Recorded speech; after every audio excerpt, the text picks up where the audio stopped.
ಶ್ರೀ ಮಲಪ್ರಭಾ ಸಹಕಾರಿ ಸಕ್ಕರೆ ಕಾರ್ಖಾನೆಯಲ್ಲಿ ಇವತ್ತೊಂದು ಮನವಿ ಪತ್ರ ಸಲ್ಲಿಸಕ್ಕೆ ಬಂದಿದ್ದೀವಿ. ಈ ಕಾರ್ಖಾನೆಯಲ್ಲಿ ಸುಮಾರು 70 ಕೋಟಿ ರೂಪಾಯಿಗಳ ಭ್ರಷ್ಟಾಚಾರ ನಡೆದಿತ್ತು. ತನಿಖಾ ವರದಿ ಬಂದಿದೆ. ಈಗಾಗಲೇ ಬಂದು 8 ತಿಂಗಳಾಯಿತು. ಇಲ್ಲಿವರೆಗೆ ಯಾವುದೇ ಥರದ ಕ್ರಮ ತಗೊಂಡಿಲ್ಲ. ಭ್ರಷ್ಟಾಚಾರ ಆಗಿದೆ ಅಂತ ಕಂಡು ಬರ್ತಾ ಇದೆ. ಆದರೆ ನಿಜವಾಗಿ ಆಗಿದ್ದು ಒಂದು 50 ಕೋಟಿವರೆಗೂ ಆಗಿದೆ. ಮಾನ್ಯ ಕಲುತಿ ಸಾಹೇಬರು, ಮಾನ್ಯ ಇಂಗಳಿಗೆ ಸಾಹೇಬರು ಇಬ್ಬರು ಕೂಡ ಒಂದು ತನಿಖಾ ಇದನ್ನು ಮಾಡಿ ನಾವು ಸುಮಾರು 60-70 ಕೋಟಿ ರೂಪಾಯಿ ಇಲ್ಲಿ ಭ್ರಷ್ಟಾಚಾರ ಆಗಿತ್ತು ಅಂತ ಹೇಳ್ಕೊಟ್ಟಿದ್ವಿ. ಒಂದು 17 ಕೋಟಿ ರೂಪಾಯಿ ಆಗೈತಿ. ಆ 17 ಕೋಟಿ ರೂಪಾಯಿ ನಮಗೆ ರಿಕವರಿ ಮಾಡಿ ಕೊಡಬೇಕು.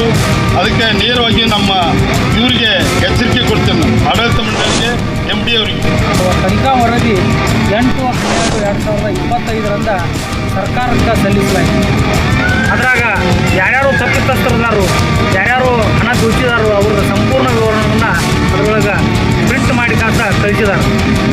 ರಿಕವರಿ ಮಾಡ್ಕೊಳ್ಳೋದಕ್ಕೆ ಈಗಿದ್ದ ಆಡಳಿತ ಮಂಡಳಿ ಮತ್ತು ಕ್ರಮ ವಹಿಸಬೇಕಂತ ಕೂಡ ಅದರಾಗ ಸ್ಪಷ್ಟವಾಗಿ ಬರೆದಂಥ ಒಂದು ವಿವರಣೆ ಅದರೊಳಗೆ ಕಾರ್ಖಾನೆ MD ಸರ್ಗೆ ನಾವು ಮನವಿಯನ್ನು ಕೊಟ್ಟಿದ್ದೇವೆ. ಏನಂತ ಅಂದರೆ ವರದಿಗೆ ನೀವು ಏನು ಸೂಕ್ತ ಕ್ರಮ ತೊಗೊಂಡಿದ್ದೀರಿ ಅದನ್ನು ನಮಗೆ ಮಾಹಿತಿ ಕೊಡ್ರಿ ಅಂತ ಹೇಳ್ತಾರೆ.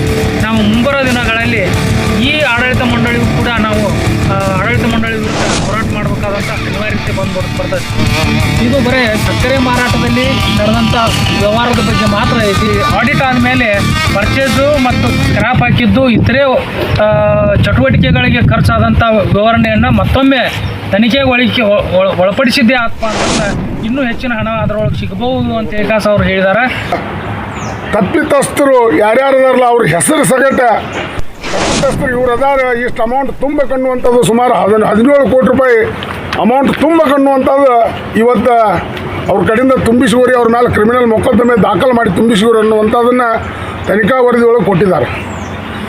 ಆದರೆ ತನಿಖಾ ವರದಿ ಬಂದ ಇಷ್ಟು ದಿವಸ ಆದ್ರೂ ಕೂಡ ಈ ಮಲಪ್ರಭಾ ಸಹಕಾರಿ ಸಕ್ಕರೆ ಕಾರ್ಖಾನೆಯ ಆಡಳಿತ ಮಂಡಳಿಯವರು ಆಮೇಲೆ ವ್ಯವಸ್ಥಾಪಕ ನಿರ್ದೇಶಕರು ಏನು ಮಾಡತ್ತಾರ ಅನ್ನೋದು ನಮಗೂ ತಿಳಿದಾಗೈತಿ. ಇವರು ಅದನ್ನು ತನಿಖಾ ವರದಿನ ಮುಚ್ಚಿ ಹಾಕುವಂಥ ಹುನ್ನಾರ ಇಲ್ಲಿ ನಡೀತಾ ಇದೆ.